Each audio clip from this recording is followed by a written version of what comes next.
আরফান নিশোর অনেক বড় ফ্যান, বস চলে আসছে। আমি হচ্ছে কালকেই টিকিট কনফার্ম করি, অ্যান্ড টিকিট কনফার্মের পিছনে না অনেক বড় একটা হিস্ট্রি। ফার্স্ট অফ অল আমি চাচ্ছি হচ্ছে আমি আরফান নিশোর অনেক বড় ফ্যান, বস চলে আসছে, সেই জায়গায় আমি দেখবো না, এটা হতে পারে না।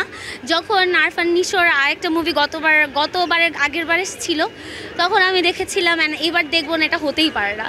কিন্তু আমি যখন টিকিট করতে যাব, দ্যাট টাইম তাকরিম আমাকে বলতেছে যে চলো না রংবাজ দেখে। তো রংবাজ দেখতে যেয়ে আমি দেখি ট্রেইলারে এত বেশি মারামারি হচ্ছে ট্রেইলারে। সো আমি হচ্ছে অ্যাকশন মুভি একটু কম পছন্দ করি, আমার থ্রিলার ভালো লাগে, আমার রোম্যান্টিক মুভি ভালো লাগে। তো দ্যাটস ওয়াই আমি আচ্ছা ঠিক আছে, তাহলে আমরা দাগিয়ে দেখবো। অ্যান্ড দেন দাগি দেখার জন্য পুরো একদম সব কিছু সেট, আমি জাস্ট পিন কোড দিব বিকাশে। দ্যাট টাইম তাকরিম বলে কি না চলো আমরা প্লিজ চক্কর দেখি, কারণ ও হচ্ছে বেসিকলি মোশাররফ করিমের ফ্যান, অ্যান্ড আমি হচ্ছে একদম ছোটোবেলা থেকে মোশাররফ করিমের ফ্যান। মোশাররফ করিমের ফ্যান আমি তখন থেকে, যখন হচ্ছে সিকান্দার বক্স এখন কক্সবাজার আমি হচ্ছে তখন থেকে মোশাররফ করিমের অনেক বড় ফ্যান।